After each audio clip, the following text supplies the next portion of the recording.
Assalamualaikum warahmatullahi wabarakatuh. Oke, kali ini kita akan belajar SPDP dan pada kali ini kita akan membahas 3 bab. Nah, 3 bab ini dimulai dari bab ke-8, 9, dan 10 yang nantinya pada bab ini adalah materi untuk bahan kita PTS dan insya Allah PTS-nya akan dilaksanakan pada bulan Maret ya. Makna sholat sebagai wujud dari pemahaman sholat Al-Kautsar. Oke, apa sih sholat itu nak? Apa sih makna sholat atau apakah makna dari hakikat sholat itu? Jadi yang dimaksud dengan hakikat makna sholat adalah seseorang yang menjalankan perintah Allah dan menjauhi larangannya, penuh ketaatan serta ikhlas dalam setiap rencana dan aktivitas yang dilakukannya. Nah, di samping itu juga kita tidak akan segan-segan memberikan atau mengorbankan apa saja yang kita miliki untuk kepentingan agama. Itulah hakikat dari makna sholat dalam surat Al-Kautsar. Kemudian apa hubungannya Ustazah surat Al-Kautsar dengan sholat? Nah, sholat, jadi sholat itu adalah perbuatan yang kita lakukan ikhlas karena Allah Subhanahu wa taala. Kemudian hubungannya apa dengan surat Al-Kautsar? Hubungannya adalah bahwa makna surat Al-Kautsar juga membahas tentang bagaimana hakikat makna surat tersebut. Nah, coba kita pahami dulu ya. Ayo kita baca bersama-sama surat Al-Kautsar. A'udzu billahi minasyaitonir rajim. Bismillahirrahmanirrahim. Ya, inna a'tainakal kautsar fasholli li rabbika wanhar inna syani'aka huwal abtar. Yang pertama artinya adalah sungguh kami telah memberikan Muhammad nikmat yang banyak. Maknanya apa nak? Bahwa Allah telah memberikan banyak sekali nikmat yang tak terhitung kepada kita semua. Nah, contohnya apa nikmat kita? 1, bisa apa?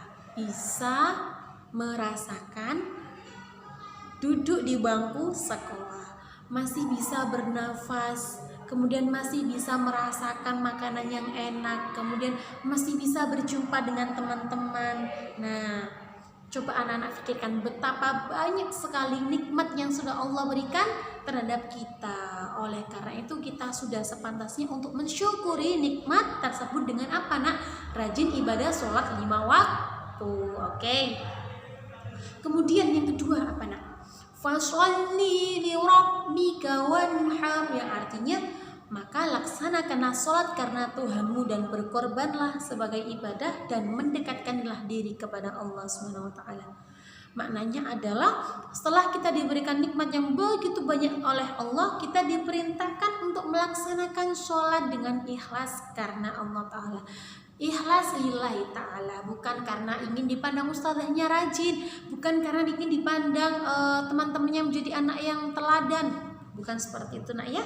Jadi diperintahkan untuk sholat karena Allah Ta'ala. Dan juga kita diperintahkan untuk menyembelih hewan atau mengeluarkan harta kita untuk kepentingan agama. Nah, kemudian yang ketiga adalah inna syani'aka huwal abtar, yang artinya sungguh orang-orang yang membencimu dialah yang terputus dari rahmat Allah. Maknanya bahwa sesungguhnya ada orang yang membenci Nabi Muhammad SAW adalah orang yang tidak mau mengikuti syariat, tidak mau mengikuti ajaran Nabi Muhammad SAW.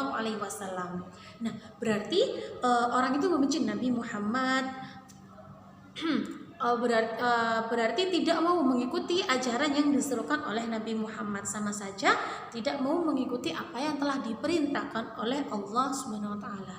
Dan orang tersebut terputus dari rahmat Allah Subhanahu wa taala. Naudzubillah min zalik. Oke. Kemudian halaman 474 ada tata cara salat yang baik dan benar. Nah, anak-anak, agar sholat kita itu sah dan sempurna, maka sholat kita harus dilaksanakan dengan memenuhi syarat-syarat dan rukun-rukunnya. Nah, yang pertama, syarat sah sholat itu ada dua. Ada syarat wajib sholat dan ada syarat sah sholat. Yang pertama, syarat wajib sholat yaitu harus Islam dulu, ya. Harus Islam dulu. Yang kedua yaitu berakal, kemudian balik dan telah sampai dakwah kepadanya dan terjaga atau sadar. Kemudian yang kedua yaitu syarat sah sholat, yaitu yang pertama kita tahu waktu sholat. Misalkan nih kita mau sholat maghrib, terus kemudian kita nggak tahu waktu sholatnya, tiba-tiba jam 3 udah sholat maghrib, kira-kira sah nggak itu sholatnya? Tidak, ya. Kemudian yang kedua, suci dari hadas kecil, hadas besar, suci secara pakaian ataupun tempat untuk sholatnya. Kemudian menutup aurat. Ingat, aurat laki-laki dari mana? Pusar sampai dengan lutut, ya. Perlu diingat, kalau perempuan auratnya dari mana? Ujung rambut sampai dengan ujung kaki. Yang boleh terlihat hanya telapak tangannya saja, ya, sama sebagian wajah ini. Kemudian rukun sholat ada 13.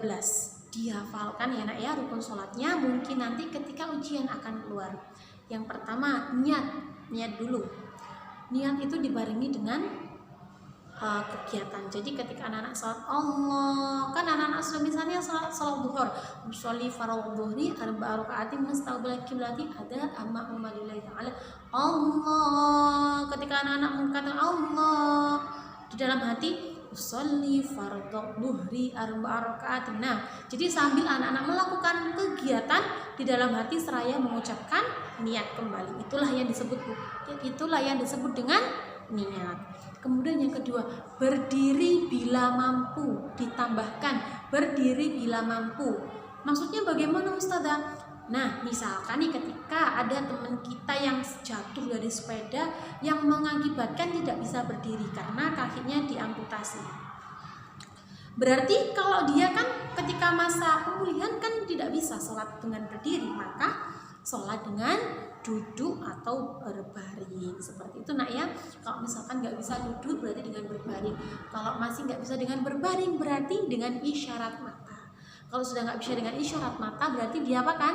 Disolatkan ya. Na'udzubillah min dzalik ya. Tapi semuanya kita akan disolatkan nantinya ya. Kita semua akan kembali ke tempat kita masing-masing ya.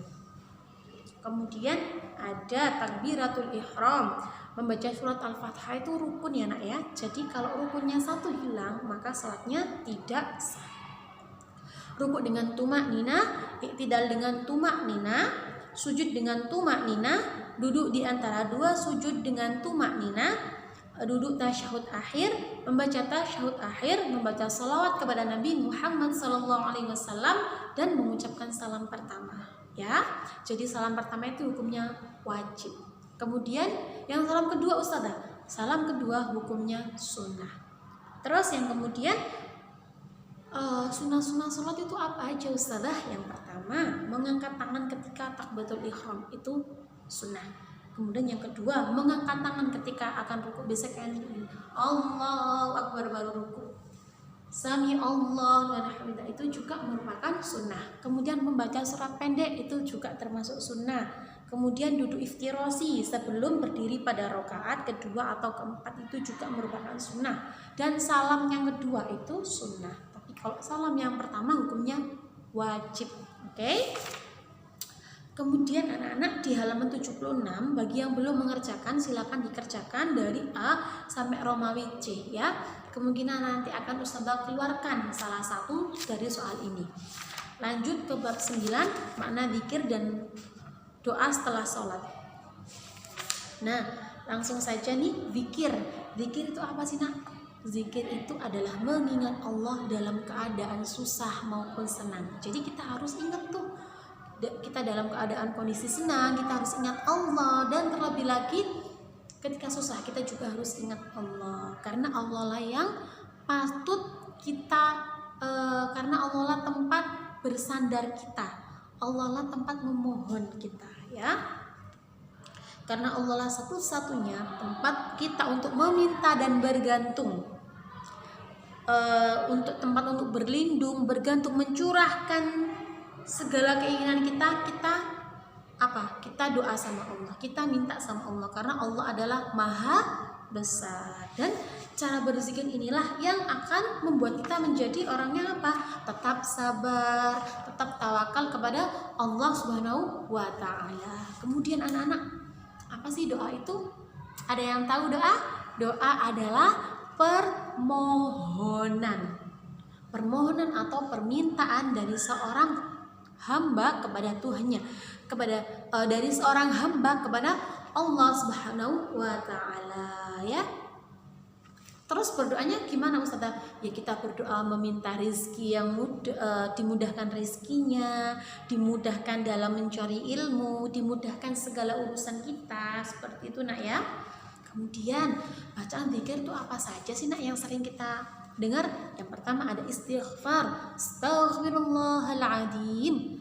Nah, bisa dilihat pada bukunya halaman 83. Nanti dihafalkan ya. Astaghfirullah. Kemudian subhanallah itu tasbih, tahmid, alhamdulillah, takbir Allahu akbar, dan tahlil la ilaha illallah. Itu dibaca doanya ya nak ya. Karena berdoa merupakan salah satu ibadah juga kepada Allah Subhanahu wa taala. Jadi ketika kita berdoa juga harus sesuai dengan syariah. Nah, seperti itu nak ya. Kemudian bagaimana sih cara berdoa yang bagus? Secara garis besar, tata cara berdoa antara lain adalah rendah hati. Kita benar-benar ketika kita menghadap Allah harus benar dengan hati yang sangat rendah. Kita ini mengaku bahwa kita tidak bisa apa-apa tanpa pertolongan Allah Subhanahu wa taala, dan pelan-pelan saat berdoa. Yakin, yang pertama itu yakin, harus yakin bahwa doa kita akan didengar oleh Allah Subhanahu wa taala. Yakin doanya akan dikabulkan, akan didengar oleh Allah. Nah, ikhlas. Kita harus ikhlas ketika kita berdoa. Nah, kemudian ketika kita berdoa diawali dengan membaca Asmaul Husna. Kemudian setelah di Asmaul Husna kita awali dengan sholawat Nabi. Kenapa kok diawali dengan sholawat? Ada yang masih ingat kenapa alasannya?